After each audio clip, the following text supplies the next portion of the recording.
அன்பார்ந்த எனதருமை யூடியூப் நேயர்களுக்கு வணக்கம். இதுவும் ஒரு அற்புதமான பதிவு. மனிதனுடைய வாழ்க்கையில் என்ன சொல்கிறான்னா, சந்திரன் ஒரு மிக முக்கியமான பங்கு வகிக்கக்கூடிய கிரகம். அந்த சந்திரன்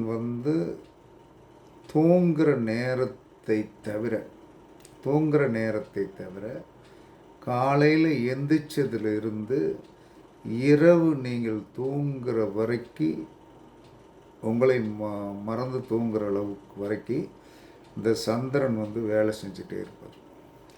ஏதாவது ஒரு சிந்தனை மனிதனுக்கு இருந்துகிட்டே இருக்கும். அப்போ அந்த சிந்தனை தான் என்ன சொன்னான்னா நம்மளுடைய நல்ல சிந்தனையாகவும் பண்ணலாம், பிரச்சனைக்குரியதாகவும் இருக்கலாம்.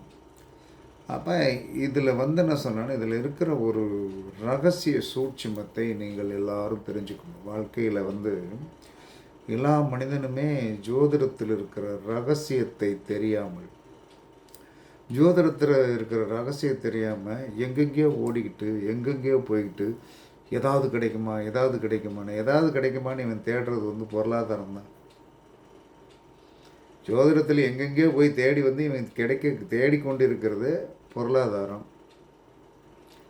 மார்த்திகரம் சார்ந்த விஷயத்தில் வசிகம், மோகனம், தம்பனம், மாரணம் இது தான் தேடிட்டு அலைகிறான். முதல்ல ஜோதிடத்தில் நம்மை யார், நாம் யார், நாம் எதில் பலவீனமாகிடக்கூடாது அப்படிங்கிற ஒரு அற்புதமான சூத்திரத்தை இன்னைக்கு நான் சொல்ல போகிறேன்.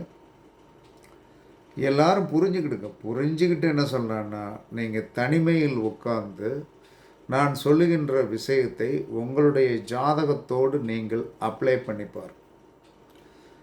உங்களுடைய ஜாதகத்தோடு நீங்கள் அப்ளை பண்ணி பார்க்கும்போது தான் நம்மளுடைய பலவீனம் எங்கே இருக்கிறது அப்படிங்கிற ஒரு அருமையான விஷயம் தெரியும்.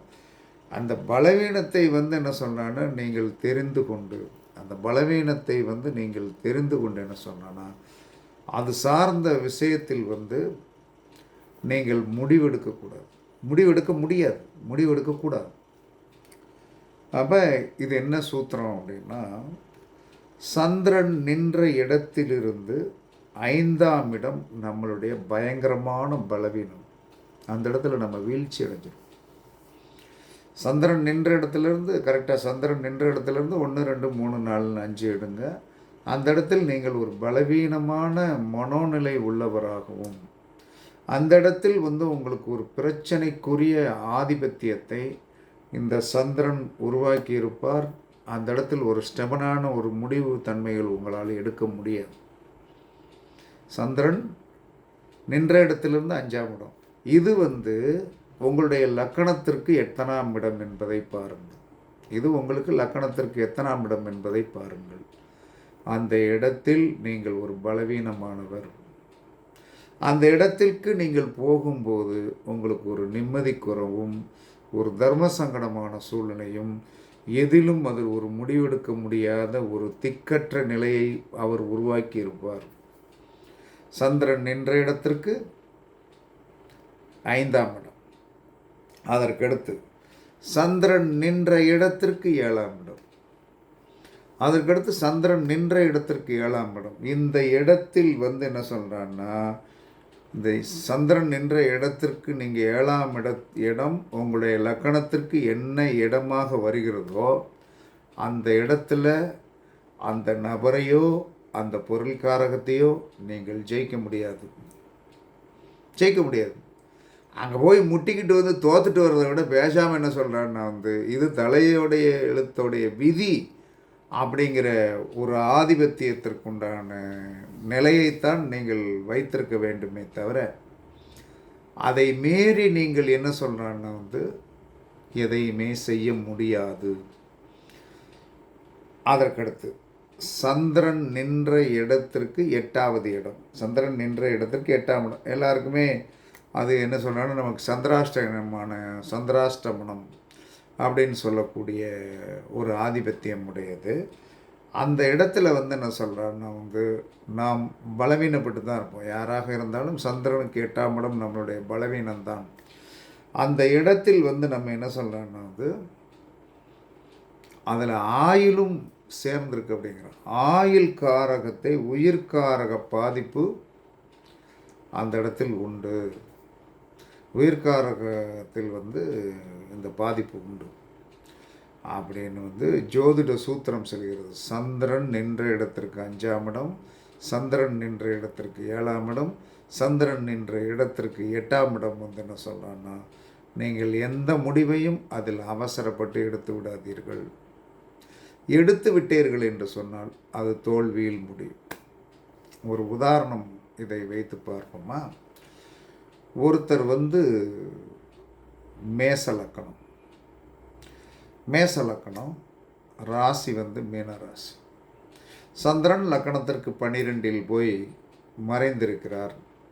அப்போ மேசலக்கணத்திற்காரனுக்கு சந்திரன் 12இல் போய் மறைந்து அந்த சந்திரன் நின்ற இடத்திற்கு 5ஆம் இடம் கடகம். இது மேசலக்கண நபருக்கு என்ன சொல்கிறான்னா 4ஆம் இடம். மேசலக்கணத்திற்கு கடகம் 4ஆம் இடம், சந்திரன் நின்ற இடத்திற்கு அது 5ஆம் இடம். அந்த இடத்தில் அந்த நபர் ஒரு புரியாத புதிர், அந்த இடத்துல ஒரு புரியாத புதிர். நான் என்ன சொன்னேன், அந்த குடும்பத்திற்குள்ள தன குடும்பத்திற்குள் இருந்து தான் ஆக வேண்டிய கட்டாயம் அந்த இடத்துல. ஆனால் நிம்மதி இல்லை. அந்த இடத்துல ஏதோ என்ன சொன்னான்னா ஒரு விரக்தி, ஒரு கஷ்டம். தன்னுடைய குடும்பத்தில், தன்னுடைய வீட்டிலேயே, தான் வாழ வந்த வீட்டிலேயே தனக்கு ஒரு நிம்மதி இல்லை. அதனால் அவன் இடத்துல இத்தனைக்கும் பொருளாதார வசதி இருக்குது, குழந்தைகள் இருக்குது, நல்ல கணவர் இருக்கிறாரு, வீடு ஜம்முன்னு இருக்குது. ஆனால் அந்த சந்திரனுக்கு 5ஆம் இடத்தில் அந்த நபர் அது லக்கணத்துக்கு 4ஆம் இடமாக இருக்கிற காரணத்தினால அந்த வீட்டிற்குள் ஏதோ ஒரு நிம்மதியற்ற தன்மை, அது ஒரு நிம்மதியற்ற தன்மை, அந்த இடத்துல ஒரு பலவீனம் அந்த நபருக்கு இருக்கிறது. ஓகேவா? அது அவரை ஏதோ ஒரு விதத்தில் என்ன சொன்னான்னா இரிட்டேஷன். அந்த வீட்டுக்குள்ளே இருக்கும்போதெல்லாம் இரிட்டேஷன். இந்த வீட்டை விட்டு எப்போ காலி பண்ணுவோம், இந்த வீட்டை விட்டு நம்ம எப்போ போவோம் அப்படிங்கிற ஒரு எண்ணம் மனதளவில் விட்டது. ஆனால் என்ன சொல்கிறேன்னா அந்த இடத்த விட்டு அவங்க காலி பண்ண முடியல. அப்போ என்ன சொல்கிறான்னா பலவீனம் என்ன சொல்கிறான்னா அங்கே இருக்கிறது. அந்த இடத்துல ஒரு மைனஸ் இருக்கிறது. ஆனால் அந்த மைனஸை என்ன சொல்கிறான்னா அதை தூக்கி போட்டு விட்டு அவர்களால் போக முடியவில்லை. ஏன்னா ஒரு முடிவு எடுக்க முடியல. அந்த 4ஆம் இடம் சார்ந்த விஷயத்தில் ஒரு முடிவு எடுக்க முடியல. அதற்கடுத்து சந்திரன் நின்ற இடத்திற்கு என்ன சொல்கிறான்னா 7ஆம் இடம். அது மேச லக்கணத்திற்கு 6ஆம் இடம். எதிரி கண்முன்னே இருந்தும் இவன்தான் நமக்கு துரோகம் செய்கிறான், இவன்தான் நமக்கு பிரச்சனைக்குரியவனாக இருக்கிறான் அப்படிங்கிறது கண்கூடாக தெரிந்திருந்தும் அந்த எதிரியை ஒன்றும் பண்ண முடியவில்லை. அந்த எதிரியை ஒன்றும் பண்ண முடியல. அவங்க செய்கிறத அவங்க செஞ்சிட்ருக்காங்க. இவர்கள் அதை சகித்து கொண்டு இருக்க வேண்டிய ஒரு சூழ்நிலைக்கு தள்ளப்பட்டுள்ளார்கள். அப்போ எதிரி கண்ணுக்கு தெரிந்தும் அந்த சந்திரன் நின்ற இடத்திற்கு 7ஆம் இடம் பலவீனம் என்பது நம்மளுடைய லக்கணத்திற்கு 6ஆம் இடம் என்று தெரிந்திருந்தும் அந்த எதிரியை இவர்கள் என்ன சொல்கிறான்னா ஒன்றுமே செய்ய முடியவதில்லை. ஆனால் அந்த எதிரிக்கு என்ன சொல்கிறான்னா தினமும் இரவு உணவு கொடுக்க வேண்டிய ஒரு சூழ்நிலை. எப்படி? எனக்கு இவன் தான் எதிரின்னு தெரியும். ஆனால் அந்த எதிரி எதிரிக்கு என்ன சொன்னான்னா தினமும் என்ன சொல்ல உணவு கொடுக்க வேண்டிய ஒரு உறவு முறையில் அங்கே வச்சுருக்கான். அப்போ அதுலேயும் முடிவெடுக்க முடியல, பலவீனம் இருக்கிறது. அதுக்கடுத்து சந்திரனுக்கு 8ஆம் இடம். அப்போ சந்திரனுக்கு 8ஆம் இடம், மீனராசிக்கு சந்திரனுக்கு 8ஆம் இடம் என்பது யார் என்று சொன்னால் துலாம் வீடு. இது மேச லக்கணத்திற்கு 7ஆம் வீடு. கணவர் இந்த ஜாதகிக்கு எந்த விதத்திலும் என்ன சொல்கிறான்னா ஒரு சப்போர்ட்டிங் கிடையாது. இப்போ என்னுடைய கஷ்டம், என்னுடைய பிரச்சனை, எனக்கு மனதளவில் இந்த மாதிரி ஒரு டிப்ரெஷன் இருக்குது, இதுக்கு ஏதாவது கணவனால் ஒரு சப்போர்ட் இருந்தால் அப்படியெல்லாம் ஒன்றும் கிடையாது, கவலைப்பட வேண்டாம் அப்படின்னு சொல்லக்கூடிய ஒரு ஆதிபத்தியத்தில் அந்த கணவர் இருக்கிறாரா என்று சொன்னால் நோ, எதுவுமே கிடையாது.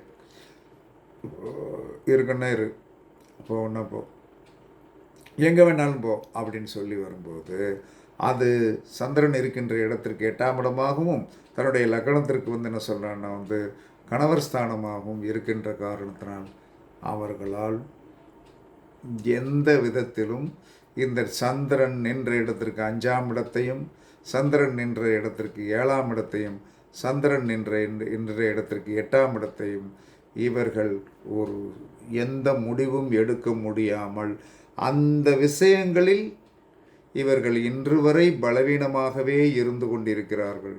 அந்த பலவீனத்திலிருந்து இது வேண்டாம், இது தூக்கி போட்டு போயிடுவோம், இது நமக்கு ஒத்து வராது அப்படிங்கிற ஒரு ஆதிபத்தியத்தில் இன்று வரை ஒரு முடிவெடுக்க முடியாத ஒரு தன்மையில் இருக்கிறார்கள். அதனால் நீங்கள் இந்த வீடியோவை பார்க்கின்ற நபர்கள் உங்களுடைய சந்திரனுக்கு 5ஆம் இடம், உங்களுடைய சந்திரனுக்கு 7ஆம் இடம், உங்களுடைய சந்திரனுக்கு 8ஆம் இடம், அது உங்களுக்கு லக்கணத்திற்கு என்ன இடமாக வருகிறதோ அது சார்ந்த காரகத்தில் உங்களுக்கு கண்டிப்பான ஒரு பலவீனம் இருக்கும். அந்த பலவீனத்தில் மாட்டிக்கொள்ளாதீர்கள். 1. 2வது, அதில் ஒரு குயிக் மூமெண்ட்டான ஒரு முடிவு எடுத்தீர்கள் என்று சொன்னால் கண்டிப்பாக அது உங்களுக்கு பாதக விளைவை கொடுக்கும். அதனால் இப்போ நானே எனக்கே சொல்கிறேன், இதை ரிசர்ச் பண்ணி ஆராய்ச்சி பண்ண பிறகு எனக்கு சந்திரன் நின்ற இடத்திற்கு 5, 7, 8 என்ன பொசிஷனில் இருக்கிறது என்பதை நல்லா சிந்தித்து ஆராய்ந்து பார்க்கும்போது நான் அந்த 3 இடங்களில் என்னுடைய பலவீனம் இருக்கிறது. ஆனால் அதை நான் இன்று வரை என்னால் ஜெயிக்க முடியவில்லை. இன்று வரை என்னால் ஜெயிக்கணும். அங்கே ஒரு பலவீனம் இருக்கிறது, பலவீனம் இருக்கிறது. அந்த பலவீனத்தை என்ன சொன்னேன், ஜெயிச்சிடலாம் அப்படின்னு நினச்சோம்னா பலவிதமான சங்கடங்கள், மனிதாபிமானங்கள், அல்லது என்ன சொன்னான்னா நம்மளை என்ன சொன்னான்னா குற்றம் சொல்லி விடுவார்களோ என்ற பயம் இத்தனையும் இருக்கிறது. அவன் இத்தனையும் இருக்கிறது என்று சொல்லி வரும்போது நீங்கள், நான் உணர்ந்து பேசுகிறேன், இனிமேல் நீங்கள் உணர்ந்து இதை தெரிந்து அது என்ன பலவீனம், நம்ம எப்படி இருந்துக்கிடணும் என்ன சார், அதை நீங்கள் விட்டு கொடுத்து தான் போகணும். அதில் நீங்கள் எந்த அவசரப்பட்டு முடிவெடுக்கக்கூடாது. உங்களுடைய பலவீனம் இந்த 3 இடத்துல தான் நீங்கள் மாட்டிக்கிடுவீங்க. அதை கருத்தில் கொண்டு பெண்களாக இருந்தாலும் ஆண்களாக இருந்தாலும் உங்களுடைய காயை நகர்த்துங்கள். இது உங்களுடைய உயிர்காரகம் சார்ந்த ஒரு விஷயமும் இதில் இருக்கின்ற காரணத்தினால், உயிர்காரகம் அந்த இடத்துல இருக்குது. அந்த உயிர்காரகத்தை என்ன சொல்லணும்னா நம்ம படக்குன்னு ஒரு முடிவெடுக்க முடியாது.